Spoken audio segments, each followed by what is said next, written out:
All right. Hello, everyone. Thank you for joining us for the Revising Long Documents and Common Grammar Mistakes workshop as part of the GRWB Writing Bootcamp. Today, we are joined by Andrew Yim, who is the Assistant Director of the UNLV Writing Center. Thank you so much for being here. I'd like to turn it over to you now to get started, however you'd like. Sounds good. So hi, everybody. My name is Andrew. I'm the current Assistant Director of the Writing Center. And let me go ahead and share my screen so we can go ahead and get started since we're a few minutes over. All right, you guys should be able to see my screen now. So let me know if you guys can. Let me just go ahead and start the slideshow. We can see it and it looks good. Okay, perfect. Sounds good. So yeah, so for today's part of the workshop, I know Dr. Zimmerman or Aaron went over another part about an hour ago. So for my portion today, we're going to be breaking it up into two different sections. So we're first going to be talking strategies on how to revise your very long documents, dissertations, and journal articles. And then we'll take a little 1 to 2 minute break to address any questions. And then in the second half of the workshop, we'll be talking about common grammar mistakes that you might see in other people's papers and things to maybe address as you're revising. So again, for today's workshop, we'll be talking about 3 different ways of editing, which is revising, editing, and proofreading. We're going to be talking about some strategies, some goals, and my own experiences. And feel free to ask me any questions as I go through these slides. And once we get to the halfway mark, I can address them then. And then in the second half, we'll go over some of the common grammar mistakes, punctuation, commas, semicolons, etc. So for today's workshop, the first thing I want to go over is, I know everyone here, you're maybe working on a dissertation, maybe a journal article, maybe you're working on a very long document for class. And as you guys are working on your writing, you're starting from the very beginning with maybe no draft and some ideas to the very final product where you have a finalized paper. And throughout those, we call it the writing process or the writing steps, there are 3 things you want to keep in mind. First, we have revising, we have editing, and we have proofreading. So those 3 words, maybe you know what they mean. So we're going to be going into more detail today about what they mean and what you can use them for your writing. So when it comes to revising and editing, we call those recursive processes, which means that there are constantly processes of revision. So you're constantly going to be revising your writing. You're constantly going to be editing your writing. And I would say writing is never finished. You can always go back and, add a paragraph, delete paragraphs, revise sentences. But when there's a point where you feel like you want to maybe submit your article for publication or your dissertation, you want to give it to your committee to get some feedback, or you're ready to defend to get your doctorate or your master's degree, you can go into move into the final step of proofreading. And we're going to be talking about all these processes today. So the first thing I want you guys to consider when it comes to revising, editing, and proofreading is when you're looking at revising your paper, you were really concerned with the content, right? So what is the topic? What's it about? Does your topic make sense to an outside reader? Then we move into the idea of editing, which is looking at the sentence level. So when we're looking at the clarity, so when we read, paragraphs 1, paragraphs 2, paragraphs 3, am I able to see a logical order to the paragraphs, or are there things in those paragraphs or sentences that maybe are a little unclear and need to be revised? And then finally, we move into the proofreading stage, which is the presentation, right? The details, like, oh, my sentence structure. Am I missing a comma? Am I missing periods? Am I missing word choice? So we'll be talking more about these 3 different processes. And again, if you guys have additional questions, feel free to put them in the chat. And once we get to the halfway mark, I can go through some of those questions and address them then. So the first part we want to talk about today is the revising process, right? So the good old process where, you're looking at your paper and you're trying to figure out the overall quality, right? So number 1, you think about the purpose. So what is the purpose of your document? Number 2, you also want to consider the structure, organization, and flow. So are you writing a general journal article? Are you following the IMRAD formula, right? Introduction, methods, results, analysis, discussion.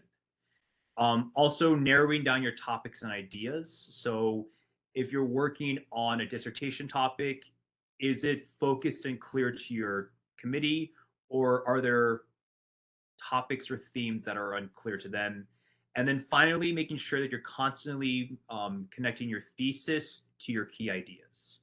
And some strategies that we can keep in mind with the revising process is number 1, I think the classic, reading your document out loud. So, some people like to read out loud, some people like to read quietly. Step two, which is like consider a very important part of the revising strategy.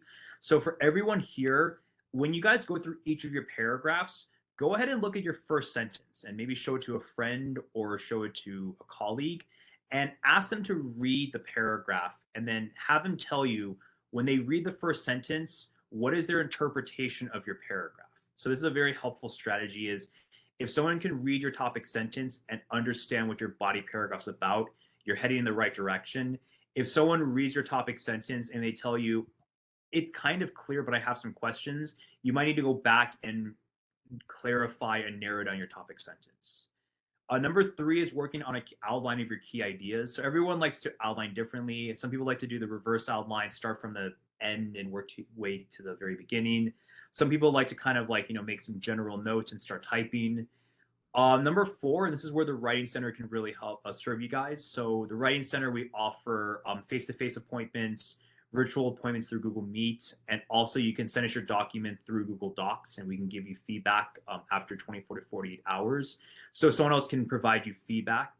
And then this is a strategy that I haven't done in a while, but it has worked for me, is where you actually take your documents, called like the pizza method, where you cut your paper up and you physically rearrange it on a table, right? So if you have your paper, you take a pair of scissors, you cut it, and you move it around. So these are some strategies, and there's many out there, but these are some strategies at the Writing Center we recommend for you.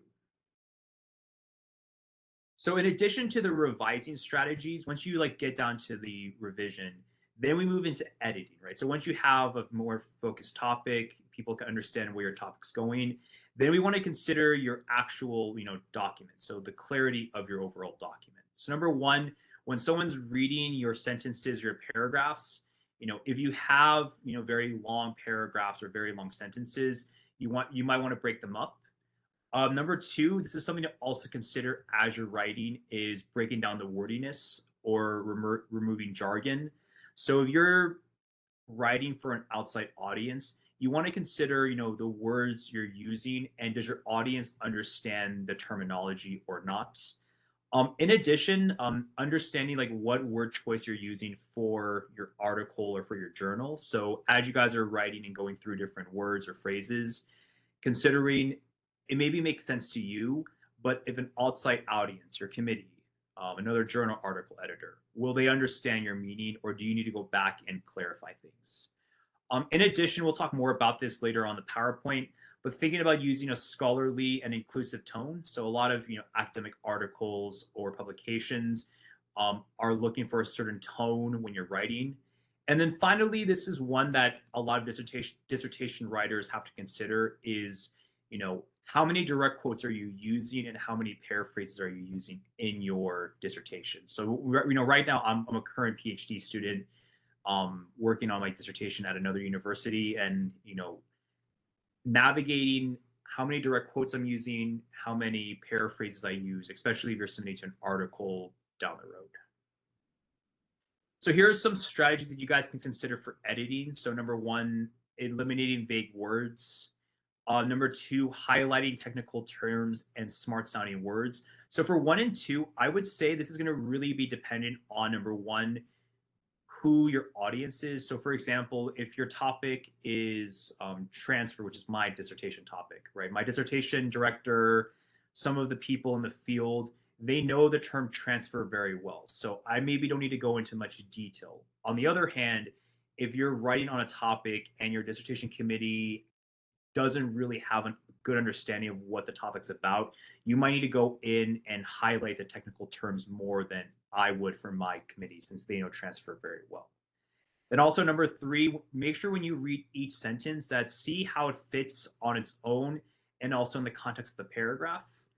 Number four, this is something we'll address maybe more in the grammatical portion of the PowerPoint, is, possible patterns in your writing. So a lot of times when people write, there are certain words you like to use. So for example, for me, when I write my verbs down, a lot of times I use very similar verbs. So I have to go back and use control find and make sure I'm not using the same verb 8 times in 2 pages.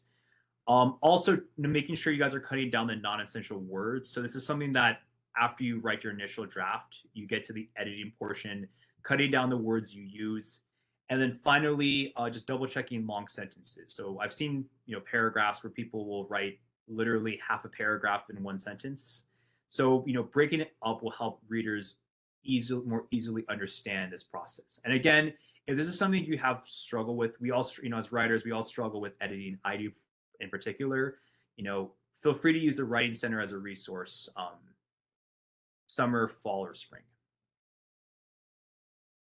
And then we're moving into the third part of the revision process, which is proofreading, right? So a lot of times when people ask for revision help, they immediately skip revision and editing and they jump straight to proofreading, which is, Andrew, I'm concerned about the grammar, the spelling, the punctuation, the formatting, the design elements. I would say, unless you're feeling like you're about to submit this for publication or you're about to give it to a committee, proofreading is something that you can save for a little bit later in the writing process because, again, punctuation, spelling, looking at the headings, different font sizes, even the use of colors on your tables, those are things that can be addressed a little bit later on once you've also addressed editing and revising. And again, if you guys have any need help with any of these things for proofreading, the Writing Center has a lot of services we can offer. And some things you guys want to consider is the classic read out loud from your last sentence. So maybe work backwards reading out loud. Again, if you have a hard time reading out loud, feel free to make an appointment with a tutor and you guys can maybe negotiate that. Number two, you might have to consider like what types of text you're using. So a lot of times with APA journals, they're looking for Times New Roman 12-point fonts, 14 to 16 font headers, but that might be different for what you're writing for. Making sure you guys know the general style guides. So I'll be honest, MLA and APA I've used quite a bit, and especially my PhD program in English, we use APA 7th a lot. So a lot of those rules get drilled into me. I will say Chicago style, I've only seen it once or twice, but again, all these rules are found in the Purdue OWL. But again, if you guys have any further questions, all of our tutors will be able to help you out with these different citations. Also making sure you guys are looking at other documents as templates when you're doing proofreading strategies. So a lot of times, if you're submitting to a journal article, there's a lot of different journals in different fields.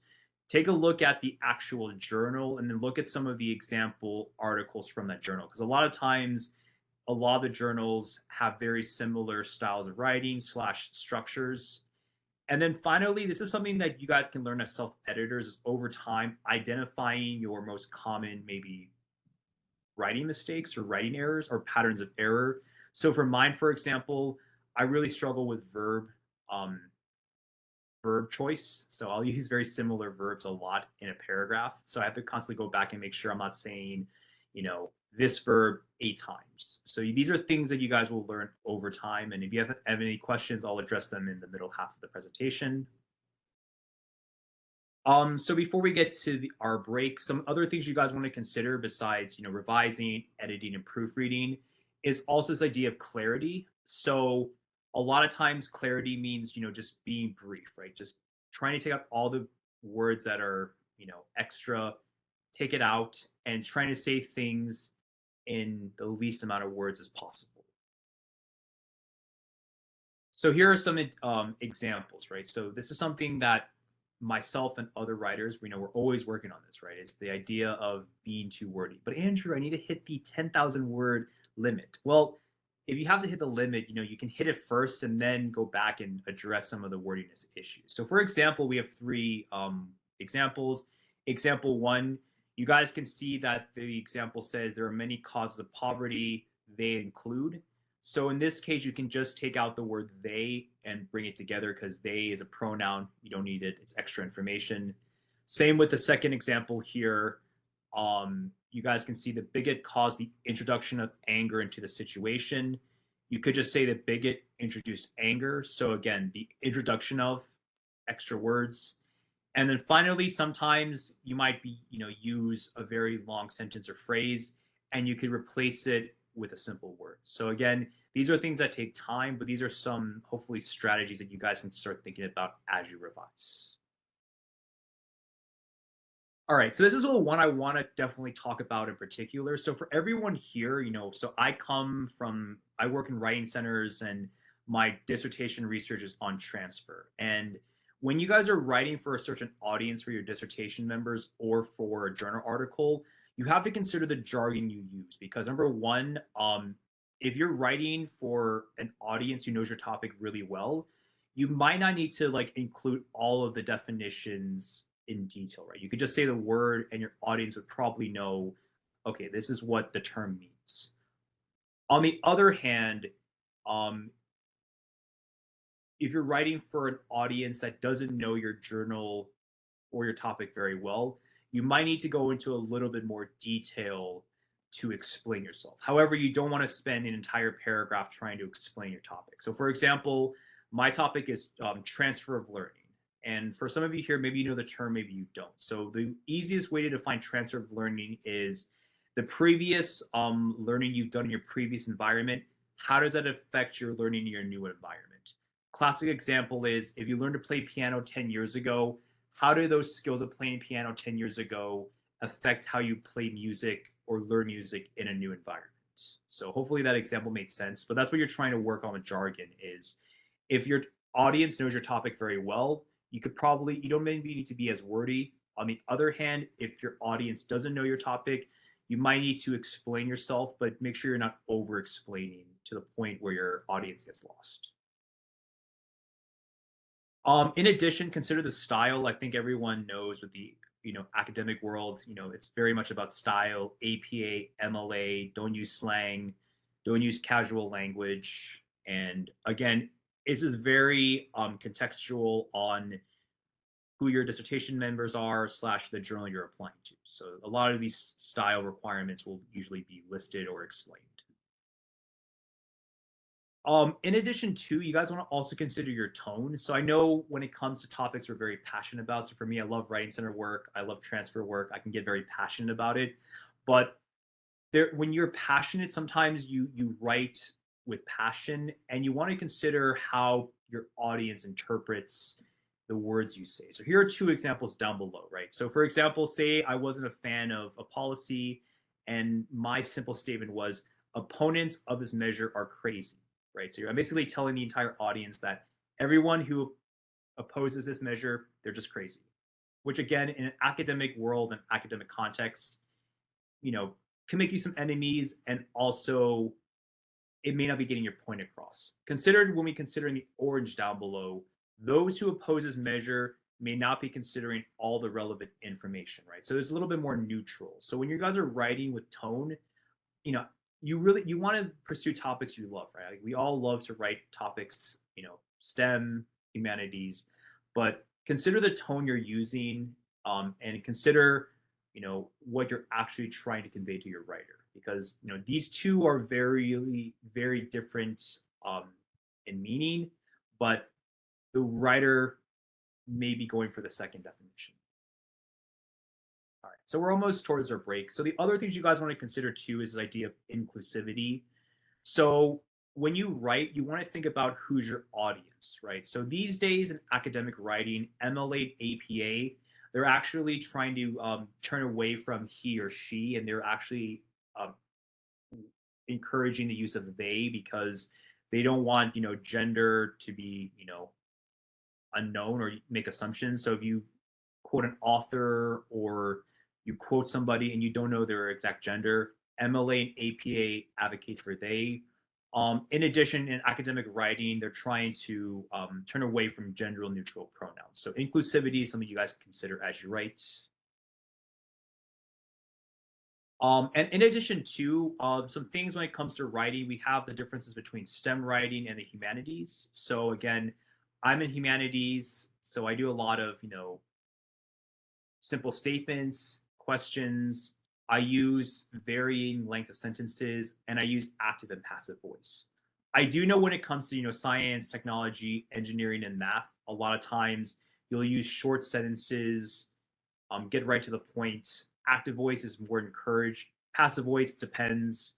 And then there's a very rigid structure when it comes to language and form. So these are all things you guys can consider moving forward. All right, so last slide, and then we'll be taking questions and a slight break. So just some general strategies that the Writing Center also I recommend is number one, making sure you guys back up your work. And I know it's easy to say, all right, back up your work, use Google Drive, buy a big flash drive that holds a terabyte of data. So the story I always tell people is I have a old friend / colleague who just got his PhD in the past 6 months. And he actually got delayed a semester because he had all his work only in one space. And I don't know what happened exactly, but it all got deleted. And because he didn't have a backup file, he was pushed back a semester. So, right, these are things that I can say to people, but then I have the story, which is, don't be like my friend where unfortunately he forgot to back up all his files in another place, lost all the data, and had to go back and redo it. So that's one lesson you can learn. Some other things to keep in mind too is number 3, making sure that you guys have a section maybe where you write down your research ideas, especially for a lot of us here. I'm the same. Sometimes I'll just be, doing something and then I think of a great idea for my topic.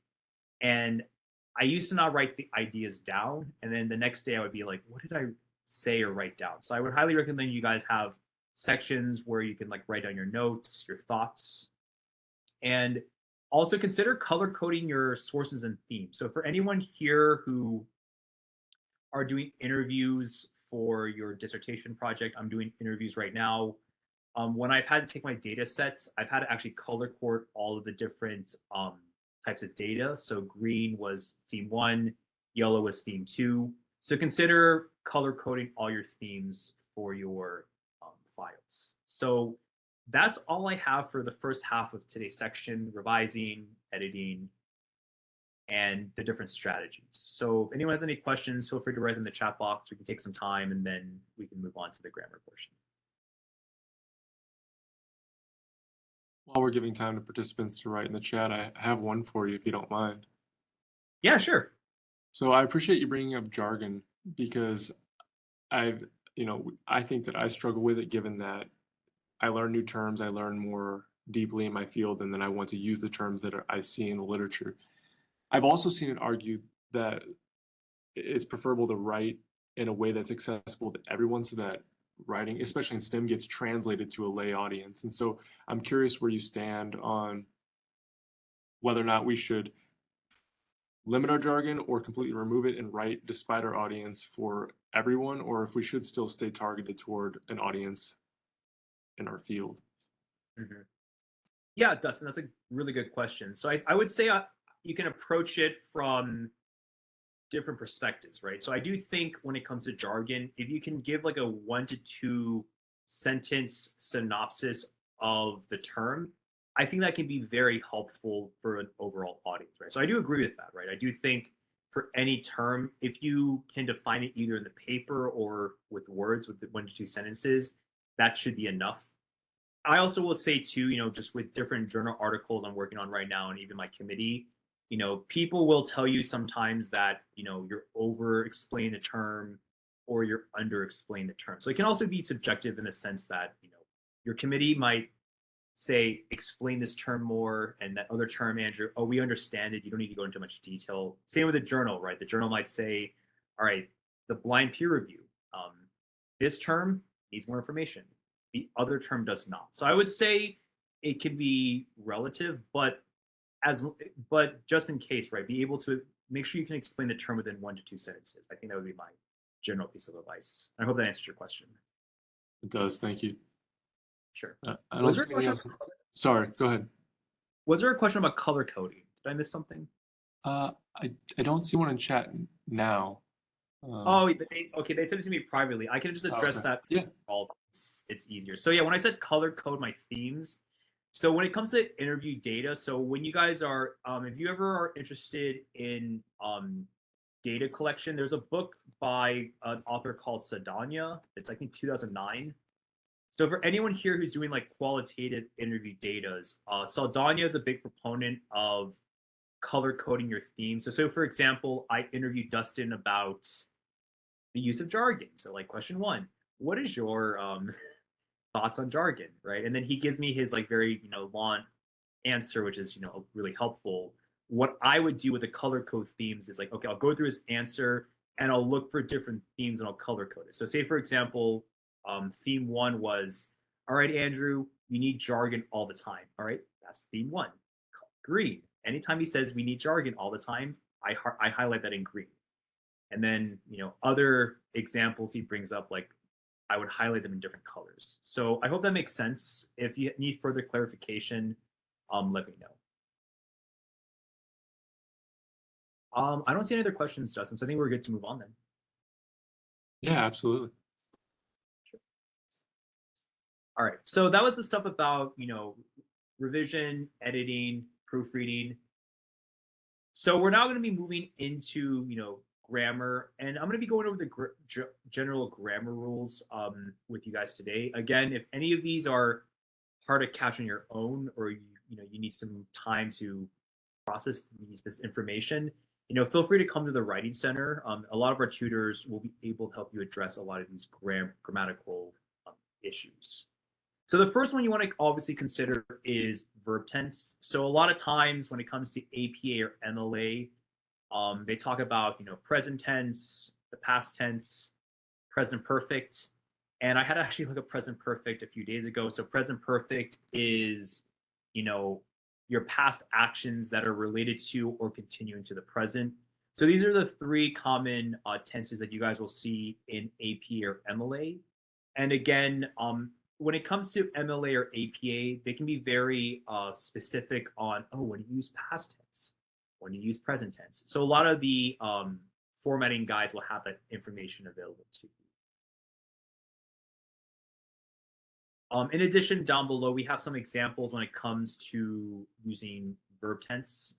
So sometimes people will use the present perfect when you can use the simple past. So instead of saying they have gone to the store, they went to the store. Sometimes people will use the past tense instead of using the, they use past tense instead of using present tense. So you say here, female GTAs experienced disproportionate amounts of gaslighting. Female GTAs experienced disproportionate amounts of gaslighting. Again, both sentences make sense. It just depends on, are you referring to the past or the present? And then in addition, this is one that I see quite often in people's writing, is something you want to be considerate of, is, using the right tenses in a sentence. So in this case, someone's saying that they collected multiple samples and ran them through the centrifuge. They run them through the centrifuge. So again, when you guys are looking at a sentence, you have to consider the different kinds of verbs you're using. And as I mentioned before, grammar can be very hard to catch. So if you feel like you are struggling with verb tense in your writing, that is something one of our tutors can help you out with, especially when they're reading. Having a second pair of eyes can really help you catch a lot of these tenses on your own. So if you have a hard time catching it yourself, feel free to come to the Writing Center and we can help you guys address these verb tense errors. In addition, this is the one that, when you read literature, a lot of authors talk about. This is like one of the 6 most common grammar errors that can actually be self-corrected. So it's a very helpful reading that talks about multilingual writers and subject-verb agreement. I also struggle with it. So, the common rule for subject-verb agreement is if it's singular, you use, is, and if it's plural, you use are. And that can be difficult to catch, especially when you guys have a prepositional phrase. So for anyone here who feels like, grammar can be overwhelming, again, you want to consider, the subject and then how it connects to the verb. So you guys see down below 2 sentences. Sentence 1 says, the analysis of the results reveal a significant difference between the groups. And then you see the second sentence. The analysis of the results reveals a significant difference between the 2 groups. So in this case, when we look at the word analysis, because that's a singular noun, it should be the analysis reveal. However, people might get thrown off because the word results, right? Results is right next to reveals, and that sounds more clear. So it's this idea of the prepositional phrase where if it's a phrase that you can technically remove from the sentence, or it gets buried between the subject and the verb, that is something you guys can consider when it comes to subject-verb agreement. So, the analysis is the subject and reveals is the verb. Again, I know I can explain the rule. You guys have the example in front of you, but if it's still hard to understand after today's presentation, subject-verb agreement is one that I often work with writers in the Writing Center, and again, many of our tutors can help you guys out catch these errors as you're reading or as they're reading. So that's, the first thing to consider is your subject and your verb. The second one was what we call parallelism or parallel structure. So a lot of times when people write out sentences, and we're going to use the verb tense as an example, they'll use, certain words or phrases that don't necessarily match up with one another. And using parallel structure is important when you're writing. So say down below, this person's using, before the barbecue, you should buy some steaks, have prepared a marinade, wrap the potatoes in foil, and ignite the charcoal. We see here that there are, different types of verbs being used: buy, have prepared, wrap, so present tense, past tense, present perfect. So the example you guys can use down below is present. And again, this example, you can use past tense, you can use present perfect. But this is something you want to consider when you are looking at your writing is, are you having parallel structure? And if you guys want to have more information on parallel structure, feel free to check out the Purdue OWL. You can also go to Google and put in like parallelism or the rules of parallelism, and you'll find many more examples that can help you address how to use parallel structure throughout your writing. And again, if you have any more questions, you can come to the Writing Center and we can help you out here. So that's subject-verb agreement. That's parallel structure. And if you guys have any questions too, I can address them towards the end of the PowerPoint, or feel free to send a question and I'll try to address it as I can.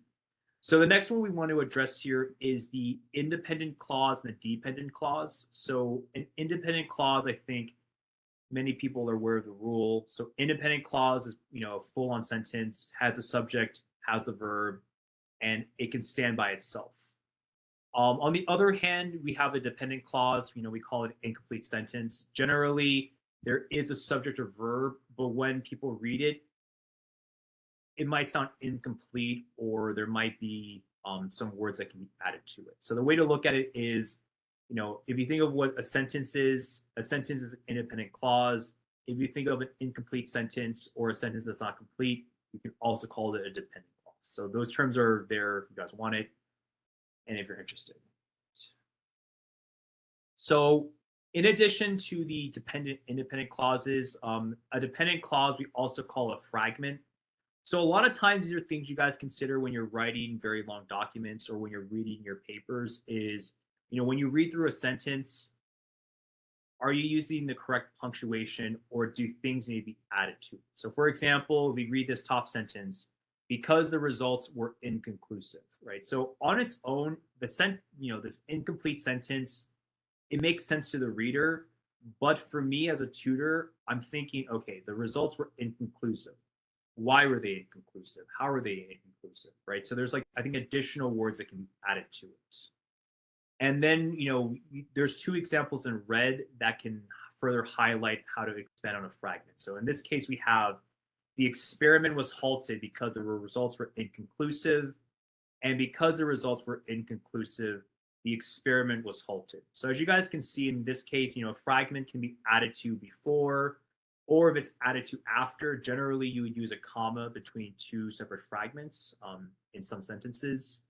So again, I would say if it's hard to imagine a fragment grammatically, when you read through a small part of your fragment or incomplete sentence, think about what can be added to it, right? So results were inconclusive. Why were they inconclusive? How?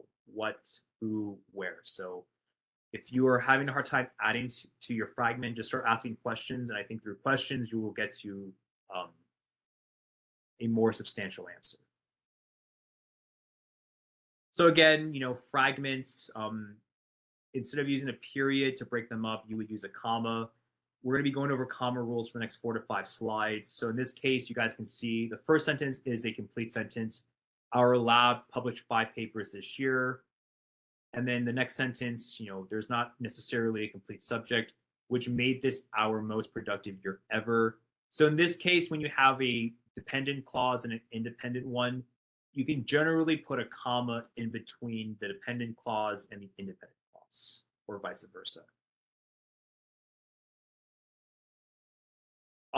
In addition to, and this is something I see a lot in papers and ones that you guys can also start thinking about, is when to use a comma, when to use a semicolon, when to use a period. So generally when you're writing very long sentences, so say for example above, many graduate students frequent the writing center. This helps them with their writing, because they're two independent clauses or two complete sentences, you want to use either, a period, a comma, and add maybe like a transition word, or use a semicolon. Another way to look at this is comma splices also occur when you have a very long run-on sentence. So I've seen people's papers where, because they want to like have a very long academic sentence, they'll literally say like, dot, dot, dot, dot, dot, dot. And I've seen sentences be 3 to 5 lines, and there's just a lot of commas involved. So I would also say, if you guys start to have a very long run-on sentence and you're starting to see comma after comma after comma, that's also an area where you probably just want to break it up into a new sentence. Use a semicolon or a period, and we'll review those rules in a bit. In addition, I learned this as a kid. This is something that's always drilled into you, and it's not always going to be the case, but generally people say the good old fanboys, for, and, nor, but, or, yet, or so. If you have those conjunctions, they talk about putting a comma between the two different independent clauses, right? So you have the first example and the second example to break it up. So again, what I'll say about fanboys is generally you put a comma before a fanboy. However, that's not always going to be the case. So if you're having a hard time discerning when to use a comma in this scenario, our tutors can generally point you in the right direction or give you some resources on how to help you out. Some other things to consider with commas when it comes to the elements is, number one, sometimes you might have a single word, and you use a comma. More commonly, I've seen the phrase, right? You have the dependent clause, comma, the independent clause, and then same here down below, you have another dependent clause and then the independent clause, right? So these are some examples of where you use a comma, and feel free to take a look at these examples. There's also a ton of them online. So this is the one I also want to address with the people in the audience. So I'm not sure if you guys are aware of the whole Oxford comma rule. And I will say that some people really are in love with the Oxford comma and other people don't necessarily follow it. So I will introduce you to the rule, but also make you aware that it's not always used. So the Oxford comma is this idea that whenever you have a series of, items, 3 or more, so, you have cooking, family, dog, classes, dorms, and books, the Oxford comma rule states that you have to put a comma before the conjunction, right? So it's the comma before the conjunction. So you have comma, comma, comma, comma, conjunction. So that's the Oxford comma. I will say that in academic writing, I've had some professors or other individuals who say like you need to use the Oxford comma, as part of the class, as part of the publication. Other people say the Oxford comma may or may not be necessary. So what I'll say is, if you're going to use the Oxford comma, just be consistent and use it. If you're not going to use it, you don't necessarily need to use it. And then also to double check with your editor or your professors and see if they care about the Oxford comma or not. In addition to the use of a semicolon. So when you guys use a semicolon, you use it between two complete sentences. Generally, they're not going to be related. So the first example above, they're interrelated, but they're not necessarily the same. So you can use a semicolon there. In addition, down below, you guys can also use a semicolon to break up a list that has a comma. So these are two examples you guys can consider down below for semicolons.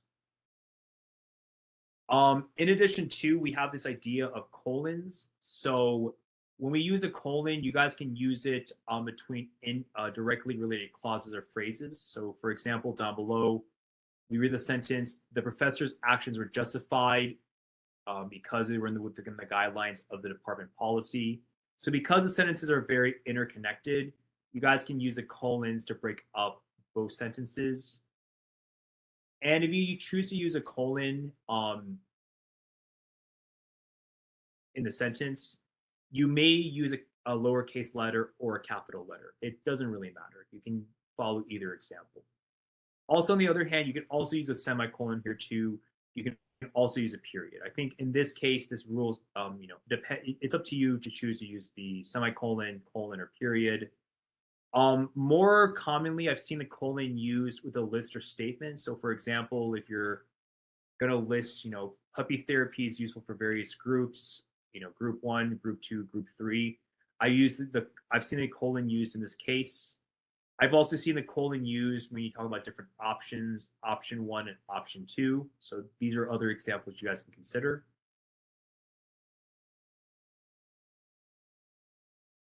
This is also going to be dependent on it for AP or MLA. So generally, when you guys write your quotations for MLA or APA, you're going to want to make sure that you include all of your periods and commas within the quotation mark itself. So as you guys can see in every single example here, I want your money, period,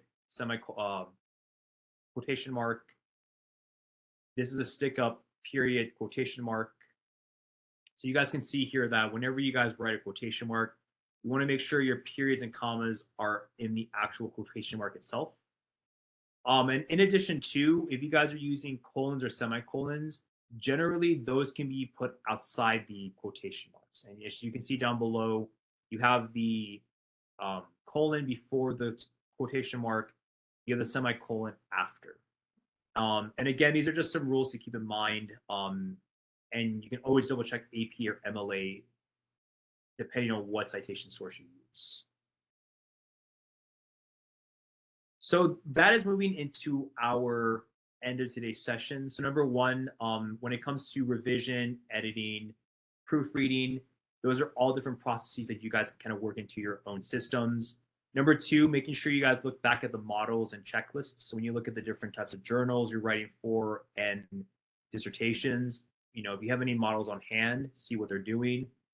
Number three, reading out loud is a very helpful procedure. So if you feel like reading out loud will help you, I highly recommend it. Number four is when it comes to proofreading, again, say that for the very end of your writing process. So if you're about to go before a committee, you're about to submit to a journal, things like, comma usage, sentence structure, those are things that you can say for the very end because the content should come first, then the grammar. Feel free to reach out to a subject librarian. So anyone here uses different kinds of research websites. So for me right now, I've been made aware of a lot of different resources. I love Google Scholar. After Google Scholar, I love going to the research library and asking the librarians for different books and resources. And again, as Aaron mentioned earlier on the previous presentation, come to the Writing Center. We have a lot of helpful resources on hand for you guys. We have, a lot of tutors in the fall, many in the spring, quite a few in the summer. Many of them will be able to help you out as you move forward. So yeah, that's the end of our presentation. And please let me know if you have any questions before we wrap up. I think I'll kick it off again just so we give people time to type things in the chat.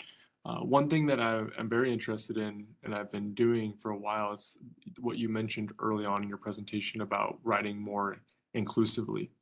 And so when you don't know the gender identity of someone, using they instead of he or she and making that assumption. And so I'm curious, is the recommended practice to use they even though that won't align with singular or plural? The person to which you're referring is one person, but you're still using they. And so that's considered okay grammatically in that context when you are trying to be respectful and inclusive. Yeah, I think I understand your question, Dustin. Let me just recap it. So you're asking about using the they pronoun. Sorry, in what situation?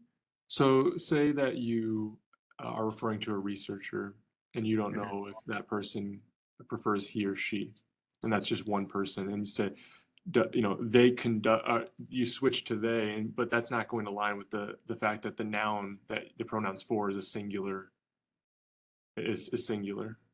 I don't know if that Yeah, makes sense. I think it makes sense. And this again, this might be subjective on like who you talk to, but my dissertation professor, she's written over 50 articles, and this is what she told me about the gender inclusivity, right? So, like you said, right, if you don't know who the person is, like personally, right, if you're not friends with them, or if you've never seen them at a conference, or you've never seen them ever say that they're he or she, then you would use they, just to be gender inclusive until you find out later on that, oh, they identify as he or she, then that can change. I think that answers part one of your question. I don't know if that answered your second part, though. Yeah, I think that I was having trouble articulating my question, but it does make sense. Um, that you can reference the person by name and then you just switch to they if you don't know whether they prefer he or she, right? So like, I don't know. You say the person's name conducts research on this. They have recently conducted a study on, instead of saying he conducted a study on or she conducted a study on. Yeah, and then also too, what you can do is like when you're trying to like vary your sentence structure. So say for example, we're using APA, right? Because I use APA for my current dissertation papers, right? So you would say, maybe your first sentence is okay, author 1 year reveals, right? So you use that structure.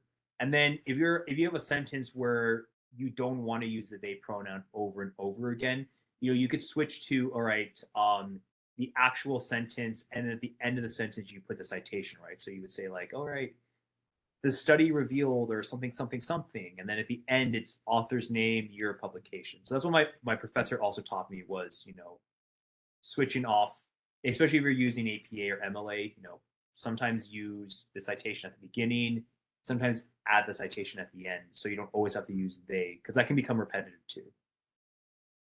You've answered my question. Thank you so much for that. Sure. And then there's Um, one. Yeah, you can go ahead. You see it in the chat. Let me see here. Grammarly doesn't seem to like passive tense. Should we limit it? So, Angelica, I think it just depends really on the field you're writing for and also your committee, right? So, if you're writing for a certain journal, they might tell you use more active tense than passive tense, right? My professor, she's more a fan of active voice, but she also understands that sometimes you use passive tense. So again, I wouldn't say limited. I think it just kind of depends, what field you're writing for and who you're writing for. I hope that answers your question. We're also having trouble with passive and active. Yeah, I would say, yeah, it's hard to like negotiate the passive and active tense. You're in public health. Yeah, so I would think STEM would probably want more active then, right? So I would say for you guys, because if you're in public health with STEM, you probably want more active voice.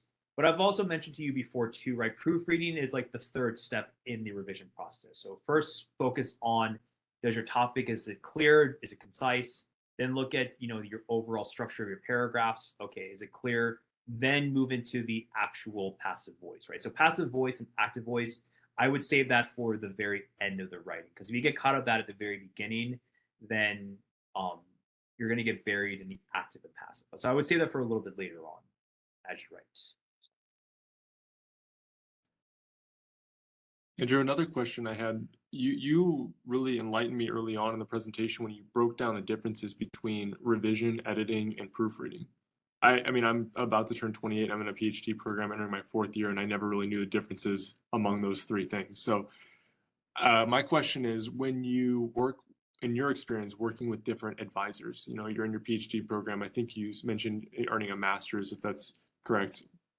And so how do you go about asking an advisor or professor respectfully that you need more of one of those three if they tend to only give you one of those three? They might just give you like small edits when you're like, I need big picture things, or you're asking for smaller things and they're only focused on big picture. No, that's a really good question.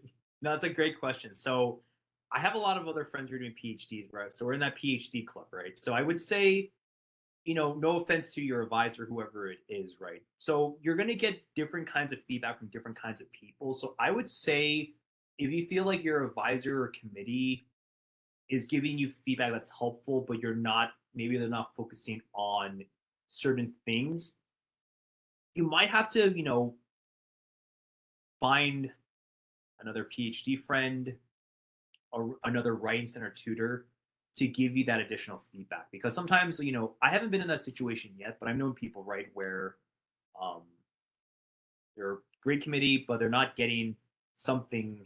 They're missing some kind of feedback, and then they have to find a friend or a colleague or the writing center, right? We have a lot of tutors here who are also working on. Well, a lot of them are master's students, right? So they're also working on, I'm assuming, some sort of thesis or dissertation. So you probably just need to seek out, an additional friend in your program where the writing center can serve that capacity. Thank you. Yep. I don't see any other questions in the chat right now. Did you happen to have any in your private chat? No, I don't. I don't have any questions on my end. So. Okay. Well, give it just to the audience. If there are any final questions to ask before we wrap up today's session, please take the time now to type those in, and we'll address those. Yeah, I'll just end with this note. I know, like, this PowerPoint is very, lecture based. There's a lot of information to discern through. So I would just say very quickly, first half, the proofreading, editing, revision. Those strategies will really help you guys out down the road, especially dissertation work or article work. All of those strategies I'm currently going through right now. So I can tell you that from personal experience, it will really help you out down the road.